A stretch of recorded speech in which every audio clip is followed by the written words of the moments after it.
another day, another live. I am your host, Geraldine Anello, and I am here today with Brian P. Kennedy. Hey, Brian. Hello, how are you? Yes. Oh, I love it. I feel like I'm wearing the right color for this hello. I'm wearing red. I've got my brand new American passport right here. So, yes. Hi, And Brian. I'm in the most unpatriotic thing ever because I took nothing with me up to Connecticut for the my little self-quarantine. I'm so excited to be speaking with you for a variety of reasons. One, because everybody's been excited about me speaking with you. B, because you're the first person here that I have actually never met before. And so it's a big day. And I need you to know that I have prepared. What were you going to say? I was saying I've been hiding in LA for the last 10 years. So a lot of people in New York have no clue who I am. It's kind of fun. I'm so excited to get to know you. So it's a big day for me. I have put on my jacket.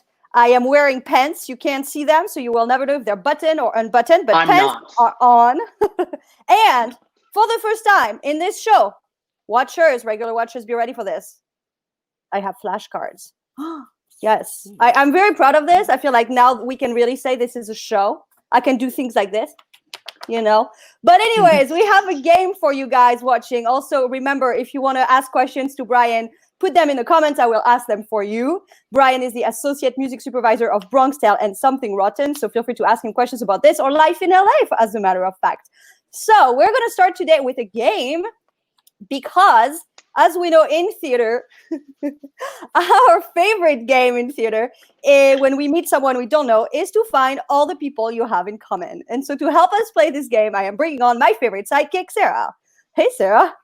Hey, guys. Full disclosure, Sarah and Brian go back. I know you.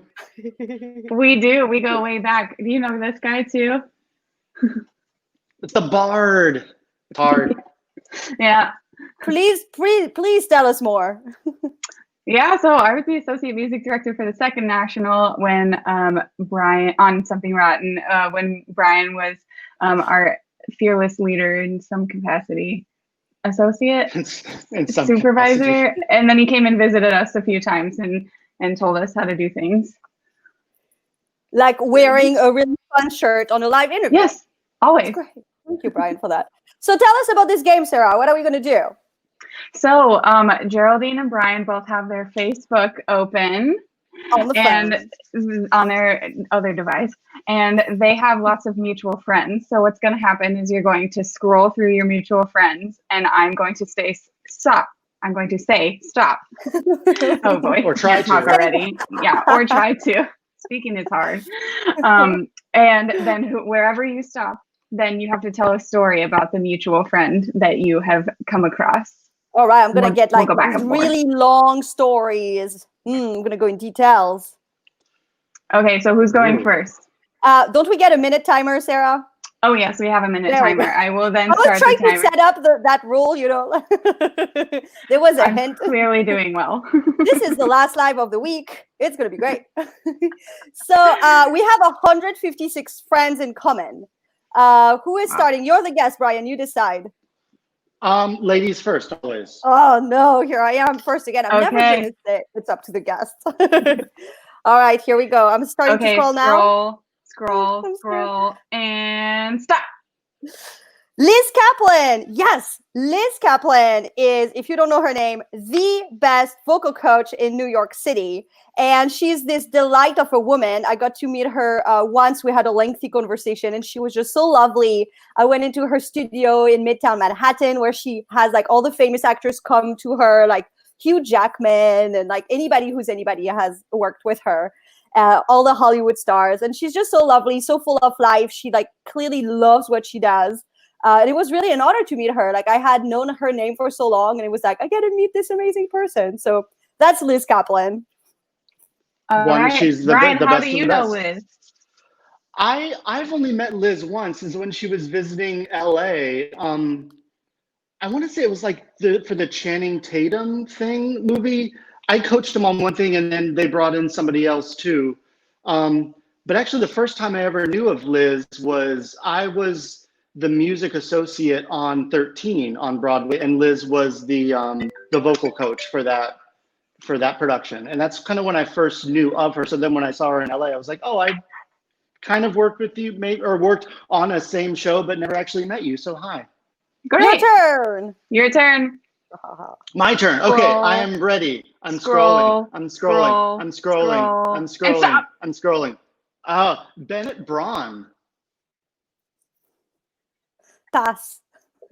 Pass. You're passing on Bennett. The one right next to him is Bill Cogden. Oh yeah. Well, but it's your turn, not mine. Oh, sorry. I'm looking at. Okay. Oh yeah. Yeah. Wait. What? So should I go back and do Bennett or Bill? What do I do? If you know Ben. Yeah, I don't know Ben. I subbed for Bennett when he came through and on the Cabaret tour. God, like 4 or 5 years ago, they played the Pantages, then Segerstrom, and I was the key to subbing thing for the Cabaret tour. Rob Cookman was the MD, and the only thing I remember about that show was the band was on stage, and so Bennett would conduct and I would play his chair, and we had to wear costumes. I had to be shirtless and wear a vest because you're part of the Kit Kat band. Yeah, Sarah's laughing because she knows what I would look like and be ridiculous with that. And then at some points, like he would get up and just conduct, and I would go to the center and play the center main piano. And it was a different key to subbing world because the musicians were actually really part of the show, and like on stage or in the pit, everyone has their little hidden moments together. So Bennett would be like, there would be things written in the score like, okay, just so you know, right after this song, the woman who plays so-and-so is going to come and like rub against you. Don't be freaked out. And so I'd just be playing, and then some person would randomly kind of borderline molest me, and I would keep on going with the show. And, you know, we were both half naked, and there were 3,000 people out there watching us. That's theater. That's live theater. That's amazing. Sarah, thank you so much for helping us play. Of course. Bye, Sarah. Brian, we have some serious questions coming in already. Someone wants to know, chicken wings across the country, experts tell everyone where the best wings can be found. Oh, hands down, you're not going to believe this. Cleveland, Ohio was the best wing I've ever had. Our associate director for Something Rotten was Steve Bebout, and he also is associate director of Book of Mormon. And he's a lot of his tours have gone through Cleveland. And whenever they hit Cleveland, Steve always picks that city as a time to go out and check in and note the show. And I was like, why? He's like, the best wings. I was like, Cleveland, really? Come on. And it's this place called Greenhouse Tavern. If there's one thing you do today during this pandemic, isolation, quarantine, Google Greenhouse Tavern Cleveland chicken wing. I can't believe my first question is about chicken wings. Because tonight is wing night, because I'm playing poker with digital poker online with the guys of A Bronx Tale, and I always had wings on wing night on A Bronx Tale, and so I'm actually making wings tonight in my brand new air fryer. But Google Greenhouse Tavern. You were prepared for this. I didn't know this was going to be a question, but apparently someone knows I like wings. So that was that Greenhouse Tavern. Second favorite has to be probably this. I forget the name of the place, but it was Kansas City. It was closing the Bronx. Kansas City, they had some great garlic parm wings. Love it. We have a question here related to shows. Oh, look at that. We're going to talk music. How much do you miss Bronx Tale? I miss it so much. I miss a lot. I mean, how can you say that? I'm sad that Lisa LeMay, thank you for the wings question. I just got a text from her. Of course, that was her. I miss A Bronx Tale a lot.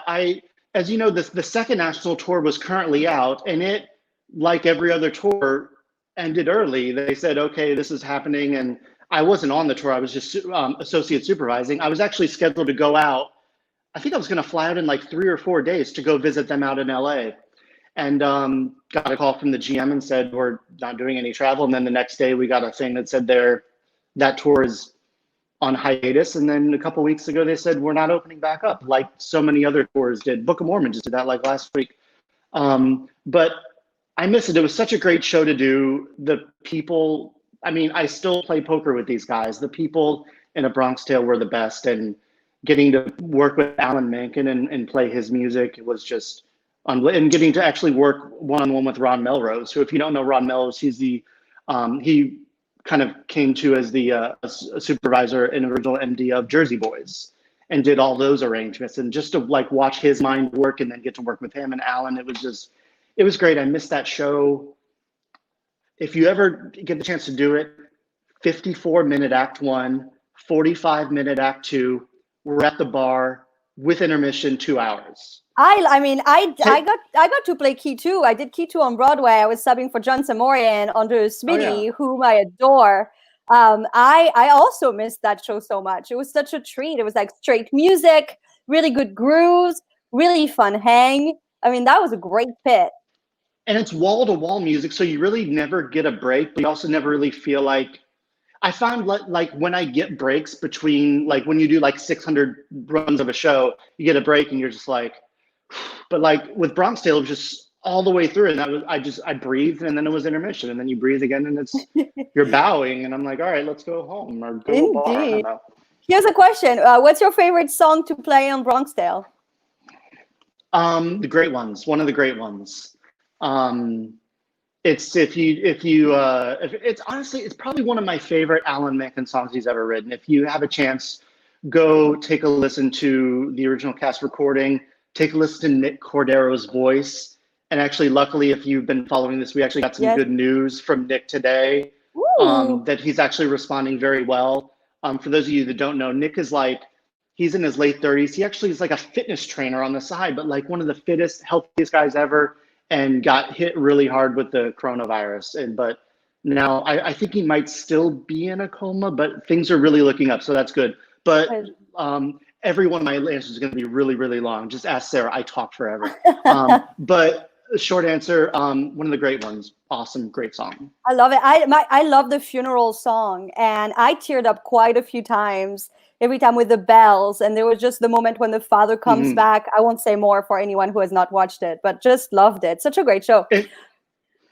Yes. I was gonna say on my funny thing about the funeral on the last stop we had with Kansas City, the pit was entirely remoted. So at like the last minute of like the last show, I had all the band members come back around because they couldn't do this in a pit, but they all like bowed their heads behind and paid respects to Sonny while like we're like wiping off tears. And meanwhile, the audience can't see us because we're remoted, but my conductor monitors were blasted towards the artists and the actors on stage, and some of them thought it was very funny, and I don't think Sonny liked it because I think our guitarist was laughing at the point. So but so we paid respects to Sonny in the funeral. I see. Braden wants to know, how much have you played accordion in shows? How much have I played and then he says cabaret, of course. I didn't play the accordion stuff in cabaret, honestly. I want to say, Bennett, if you're listening, chime in. I want to say maybe 95% of the accordion stuff was actually on the keyboard programmed in, I think by Randy Cohen, honestly. And which was honestly kind of tricky about changing the register. Actually, no, the register programming was actually programmed in. And then the parts that were actually played by a real accordion, the associate who I was subbing for actually took that part. So I actually didn't have to play. I was learning the book for Oklahoma on Broadway, and I'm so glad I never even got to do it because I'm like, accordion, it's like accordion and a drum conductor book. I was just happy subbing for the rehearsals of it. The performances, I was terrified of the accordion and drumming, so I'm glad I never really had to do that. You have been the Associate Music Supervisor of Bronx Tale and Something Rotten. Now tell me, what exactly is the job of an Associate Music Supervisor of a national tour? Doing everything, no, I was going to say doing everything the music supervisor should do and getting none of the money, but that's a terrible answer. No, basically, you're doing a lot of the work. Basically, if you're the person who shaped it on Broadway is kind of honestly grandfathered into the music supervisor role, and they're the one that's sitting through all the auditions and casting it. But sometimes that person is so important and so busy that they honestly can't do the day-to-day rehearsals or go do a lot of the check-ins, and that's when they pick someone else who knows the show really well. When I did it with Something Rotten, I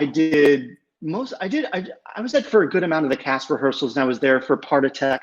And then I actually had to leave because I was rehearsing A Bronx Tale while Something Rotten was in tech. So it was this weird thing of me trying to do both things. For A Bronx Tale, Ron Melrose was busy at the time, so I was there through the whole rehearsal process. And then Ron came at like the last day of tech, and I kind of sheepishly sat in the back of the theater. I was like, God, I hope he likes what I did. Like, he never even saw anything until like they're up on stage and it's too late to change everything. But luckily he did. He gave him a couple notes that made him sound good. I was like, I should have done that. But no, it's so it kind of varies show to show and by supervisor and by production. But it's been my favorite job to do. You get to travel out and note the shows and note the tours and see people again, and it's fun. So what's that schedule like? Do you work on other shows as a performer in parallel, or do you completely solely focus your life on this? Do you have like a routine, like every week I go see this or I check up on that? What does that schedule look like over time? Producers typically don't like to fly you out every week to see a tour. I would love it, but typically how both my contracts were is they have 100% of my time up until opening. So I can't really do anything else from like the rehearsal process to the tech until opening.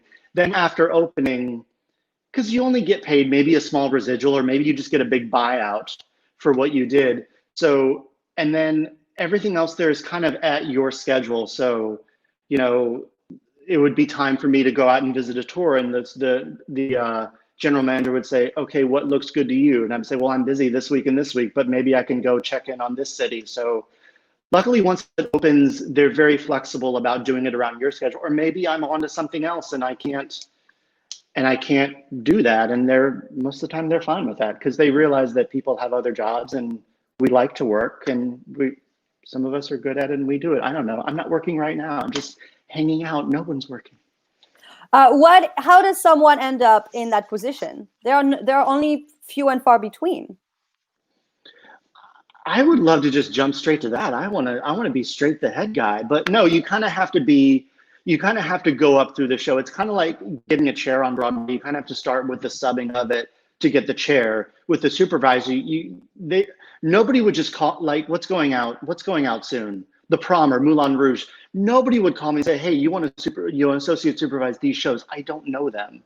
And I haven't worked with them and haven't worked with that show or that person. You just kind of have to be the guy who did it or subbed a lot or worked with this person on something else, and then you get the call. It's really all about, whenever I do little master classes, I'm like, I've never applied for a job before. It's all about who you know, and it's all about networking and connections. What's a performance you've done that's a complete highlight of your life? Oh, a complete highlight. As a performer, conducting or playing? I did this weird random thing with like the San Diego Civic Orchestra. We did a whole night of Linda Ronstadt tunes with like the original Nelson Riddle orchestrations, like actually his like handwritten charts. We like had him shipped in from that. That was kind of cool.